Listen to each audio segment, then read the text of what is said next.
예, 장관님, 여기 계신 이 여야의 선배 동료 의원님들께서는 그동안의 이 통일부의 과거에 좀 폐쇄적인 행정에 답답함을 다들 느껴오셨기 때문에 이 의원 출신으로서 경험을 갖고 계신 장관님께서 가셨을 때 좀 그런 부분이 개선될 거라고 좀 기대를 하셨을 텐데요. 지금 좀 그런 방향으로 가고 있질 못한 것 같아서 질문을 드립니다.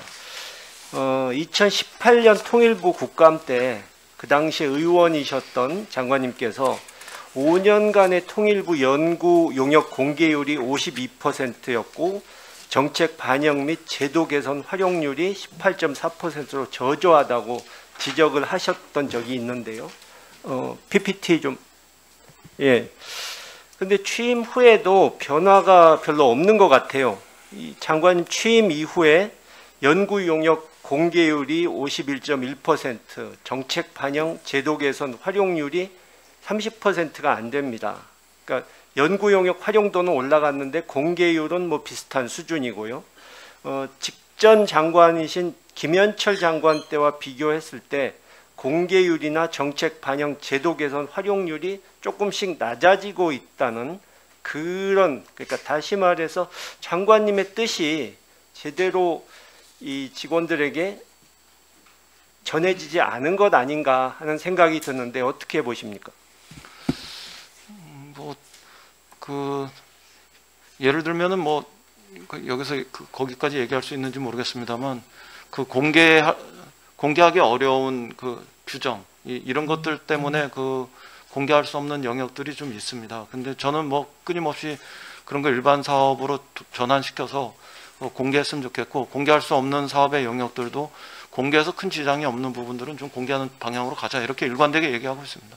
근데 지금 당시에 장관님께서 3년 전에 보도자료 통해서 한반도 신뢰 프로세스 이론적 체계 수립 및 공론화, 평화통일 원칙에 대한 공감대 확산 전략, 이런 것들은 일반 국민에게 공감대를 확산시키기 위한 과제인데도 비공개한다, 이렇게 문제 제기를 하셨는데 취임하신 후에도 계속 이런 자료들이 비공개로 되고 있거든요.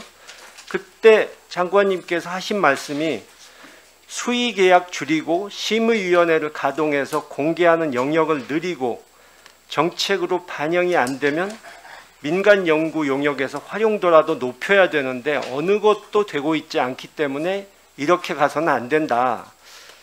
이렇게 계속 갈 거면 연구 용역 사업을 하지 말아야 한다, 이렇게 말씀하셨는데 지금도 그 생각에는 변함이 없으십니까? 네, 변함 없습니다.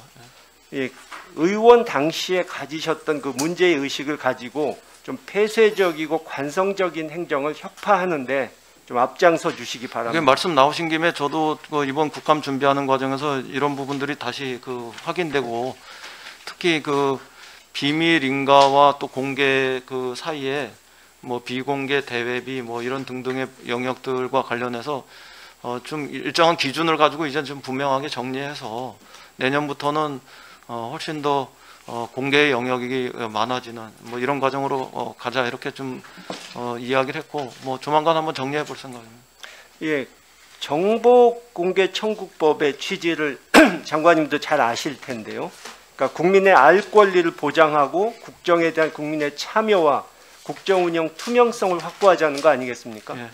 그런데 그것은 가급적이면 정보를 공개하는 방향으로 가고 부득이한 경우에만 비공개로 하자는 뜻인데, 이걸 이용해서 정보 공개를 최소화하면 안 되는 거 아니겠습니까? 동의합니다. 근데 통일부가 수행한 연구 용역을 비공개하는 데 있어서 자꾸 정보 공개 청구법을 악용하는 그런 사례가 보여서 지금 말씀드리는데, 이 비공개 비율이 2년 전에 41.7%에서 지금은 62.5%로 갈수록 악화되고 있습니다. 근데 비공개하는 부분에 있어서 세 가지 문제가 있는데, 이제 정보공개 청구법의 비공개 사유를 좀 과잉해서 해석하는 부분, 그러니까 그 조항 중에서 안보, 국방, 통일, 외교 관련 사항, 국가의 중대 이익을 해칠 우려가 있는 경우, 그리고 이 감사, 감독, 검사, 시험, 규제, 입찰 계약 등 이런 사항을 이 과대하게 해석해서 적용한다 하는 점이 보이고요. 비공개 연구 용역 중에는 정보공개 청구법과 함께 보안 업무 규정 3급이 같이 적용된 것이 있는데, 보안 업무 규정 3급 기밀의 경우에 이제 국가 안전 보장에 해를 끼칠 우려가 있는 경우죠. 그런데 정보공개 청구법에서 국가 중대이익 침해 방지와 같은 취지인데, 비공개 자료 중에서 보안 업무 규정 3급으로 보호된 자료가 아님에도 불구하고 정보공개 청구법 이것을 사유로 비공개한 것이 있어서 이것은 좀 과잉 해석과 적용이다라고 생각이 되고요. 실제로 뭐 남북 경제 협력의 전망과 과제, 남북 경제 공동체 경제적 효과, 뭐 남북 환경 협력 의제 개발 연구, 공공부문 탈북민 정착 지원 체계 개선, 이런 것들이 이 국가의 중대한 이익을 해칠 안보 문제라고 이해할 수가 있습니까? 우선 뭐 제목만 봐가지고는 그럴 그 개연성이 떨어져 보이는데요. 뭐 내용을 뭐 자세히 좀 더 점검을 해봐야 될 것 같습니다. 뭐 저는 내용을 좀 점검해 봐서 공개할 수 있는 영역들이면 좀 공개할 수 있도록 하고, 그 다음에 하나 더 확인할 게, 그게 애초에 출발할 때 공개 사업의 영역인지 아니면 비공개 사업의 영역인지, 뭐 이렇게 추상적으로 말씀드리면 애매하면, 요건데 아직 뭐 정보 사업의 영역들이 통일부에 남아 있는 부분들이 좀 있기 때문에 그런 영역의 부분들이면 공개하고 싶어도 공개할 수 없는 이런 그 규정들이 적용되지 않겠습니까? 그런 부분들을 좀 마주보고 판단하겠습니다. 근데 아예 이거를 저희가 문을 닫고만 있는 건 아니고, 종종 그 의원님들이 열람이라도 요청하실 때는 열람이라도 충분히 해드리는 이런 과정은 뭐 저희들이 최근에 굉장히 많이 하고 있지 않습니까? 그게 간혹 뭐 언론에 공개돼 가지고 오히려 좀 의도하지 않은 그런 여파를 남기더라도 그런 문제점이 있긴 합니다만, 그래도 최소한 저희가 그냥 그 비밀 문서로만 놔두지 않고 최선을 다해서 의원님들이 그래도 보실 수 있는 이런 수준으로까지는 하려고 하고 있으니까, 기본적 방향은 공개 쪽으로 많이 가져가려고 하고 있다, 이렇게 좀 봐주셔도 좋겠습니다. 네, 추가해 주십시오. 근데 또 절차상으로도 문제가 보입니다.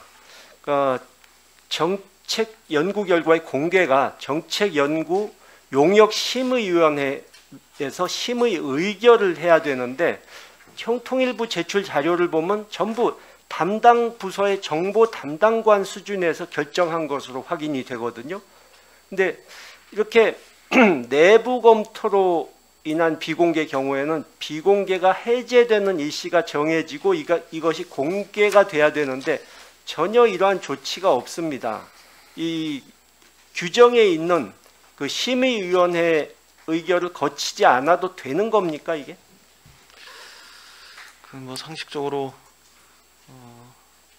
잘 이해가 안 되는데요. 제가 좀 더 한번 살펴보고 이따 그 대답을 드리는 걸로 하겠습니다. 확인해 주십시오.